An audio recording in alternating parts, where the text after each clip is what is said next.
Untuk membahasnya kita sudah terhubung dengan Felicitas Kaban, psikolog pendidikan dan anak. Selamat malam, Bu Felis.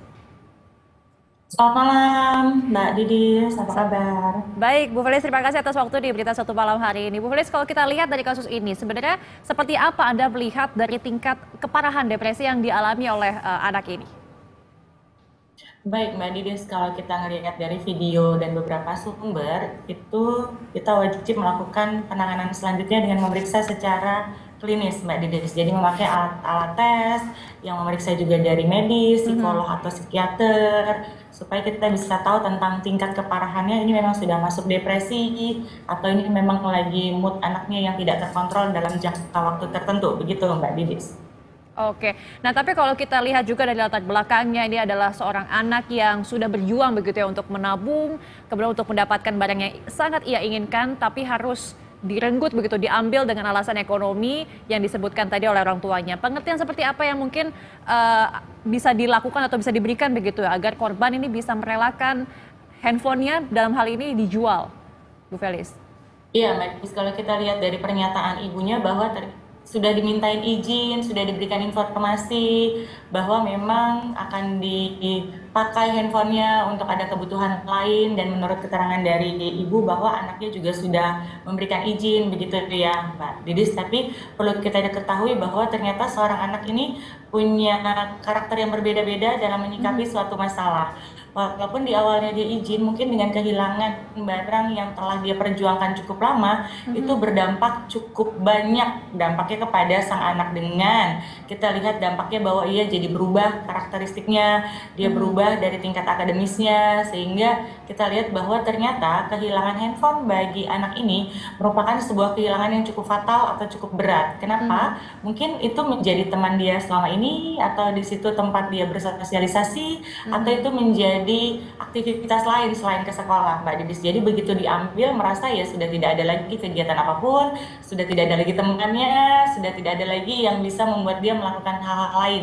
Itu yang membuat dia mungkin bisa menjadi pemurung atau berubah karakternya, Mbak Didis. Oke. Nah, tapi selain pendampingan psikis mungkin yang bisa diberikan terhadap anak, bagaimana peran keluarga dan juga mungkin lingkungan ya untuk bisa membantu memulihkan keadaan anak ini, Bu Felis?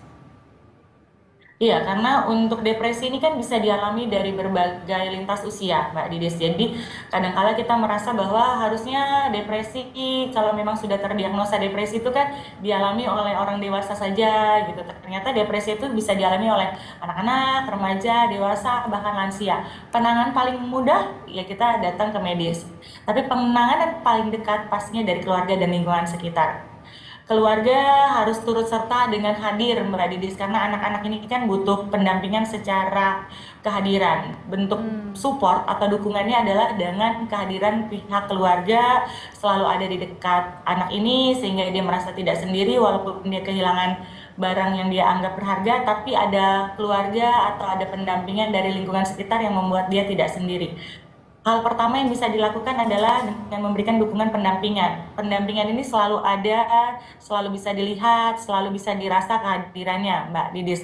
Yang berikutnya bisa seperti kayak dukungan dengan kata-kata positif, bahwa misalnya walaupun tidak ada alat yang berharga, tidak ada barang yang dia rasa dia berharga, ada hal lain yang lebih berharga atau bisa dia jadikan alternatif tambahan, misalnya teman-temannya, atau permainan-permainan lain, atau bisa jadi aktivitas lain yang ternyata lebih seru atau sama serunya dengan bermain gadget, begitu, Mbak Didis. Oke, tadi kan Bu Felis sempat mengatakan juga mungkin ada kedekatan tersendiri begitu untuk korban ini terhadap gadgetnya begitu atau handphonenya. Ini tentu menjadi pelajaran juga bagi orang tua yang kita tahu saat ini banyak sekali contoh-contoh anak-anak yang sudah mulai kecanduan begitu dengan gadget. Bagaimana kemudian yang bisa dipelajari atau yang bisa dilakukan oleh orang tua untuk mengatur anaknya yang sudah memiliki ketergantungan begitu terhadap gadget ya ataupun handphone dan bisa ditanggulangi begitu ke depannya?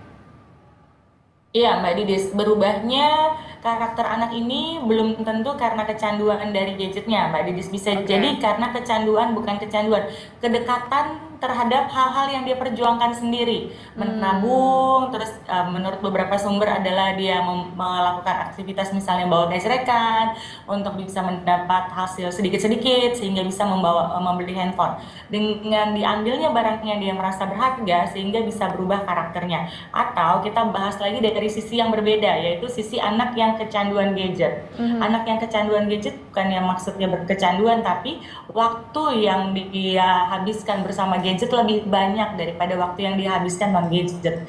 Cara penanggulanginya mau tidak mau dikurangi waktunya, tapi ini harus nyicil Mbak Didis, nggak bisa tiba-tiba kita rampas sita. Nah itu pasti anak akan tantrum, mood swing, jadinya berperilaku tidak seperti biasanya, tidak ada minat belajar.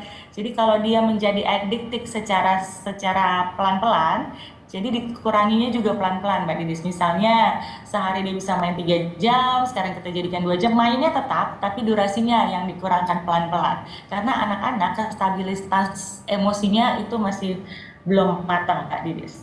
Oke, perlu pentingnya peran orang tua dalam menangani hal ini ya. Terima kasih atas waktunya Ibu Felicitas Kaban, psikolog pendidikan dan anak. Terima kasih. Terima kasih dan selamat malam.